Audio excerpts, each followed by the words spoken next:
ఇక ఈరోజు అయితే దొండకాయ ఎల్లిపాయ కారం అనేది చేసుకుంటున్నాము. ఇంకా ఉలవల చారు చేశాను. ఏదన్నా మంచిగా స్పైసీ వేయమంటే సరే అనేసి ఇలా ఎల్లిపాయ దొండకాయ కారం అయితే చాలా బాగుంటుంది. ఒక కడాయి తీసుకొని కొద్దిగంత ఆయిల్ పోసుకొని దాంట్లో జీలకర్ర, ఎల్లిపాయలు, అలాగే దాంట్లో కొద్దిగంత ధనియాలు వేసుకొని మంచిగా వేగిన తర్వాత ఒక 2 నుంచి 3 ఉల్లిగడ్డలు కూడా కట్ చేసి ఇంకా దీంట్లోనే ఆయిల్లో వేసుకొని ఇదంతా మంచిగా దూరగా అయితే వేగనివ్వాలి. ఈ కారం ఇలా చేసేసి ఒక 2 నుంచి 3 డేస్ వరకు తినొచ్చు అనమాట. చాలా అంటే చాలా బాగుంటుంది. ఎందుకంటే మనం వాటర్ వేయకుండా వేస్తాము.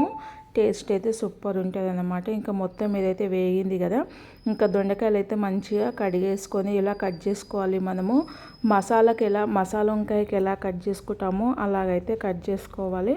ఇంకా మంచిగా అన్ని దొండకాయలు అయితే ఇలా కట్ చేసుకున్నాను. నేనైతే 1/2 kg అయితే వేస్తున్నాను. 2 పూటలకు రావాలనేసి 1/2 kgతో చేశాను, కానీ 2 పూటలకైతే రాలేదు, నాకు ఒక పూటకే వచ్చింది.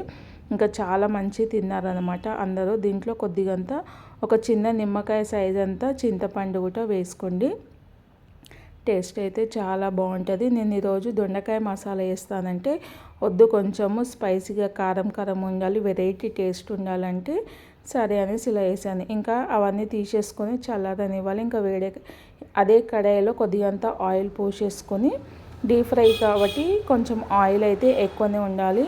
ఇంకా దాంట్లో జీలకర్ర వేసేసుకొని ఆయిల్ అయితే వేసుకున్నాను. వేసుకున్న తర్వాత అది కొద్దిగా వేగిన తర్వాత ఇంకా దొండకాయలు అన్నీ వేసుకొని మీడియం టు హై ఫ్లేమ్లో ఫ్రై చేసుకుంటూ ఉండాలన్నమాట. మూత పెట్టేసుకొని ఫ్రై చేసుకున్నామంటే కొంచెం ఆవిరిలో వాటర్ వస్తుంది కాబట్టి మంచిగా అయితే ఫ్రై అయితే అయిపోతుంది. మీకు కుదిరితే దొండకాయలు కొంచెం చిన్నవి కొద్దిగా సన్నవి తీసేసుకోండి. ఇట్లా లావుంటే కొద్దిగా అంటే టైం పడుతుంది. ఇంకా అవన్నీ అయితే మనము మిక్స్ అయితే పట్టుకోవాలి. ఇంకా దీంట్లో కొద్దిగా సరిపడంత ఉప్పు అయితే వేస్తున్నాను. కారం కొంచెం ఎక్కువనే వేసుకోవాలి.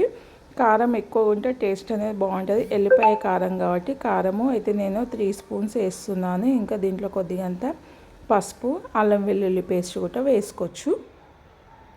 నేను అల్లం వెల్లుల్లి పేస్ట్ కూడా వేస్తున్నాను. ఇంకా వేసేసుకొని ఇదంతా మిక్స్ అయితే పట్టేసుకోవాలి. ఇంకా చూడండి దొండకాయ అయితే మంచి ఇట్లా ఫ్రై అవుతుంది కదా. ఇంకా ఇట్లనే కొద్దిసేపు హై ఫ్లేమ్లో, కొద్దిసేపు మీడియం ఫ్లేమ్లో పెట్టుకొని ఫ్రై అయితే చేసుకుంటూనే ఉండాలి.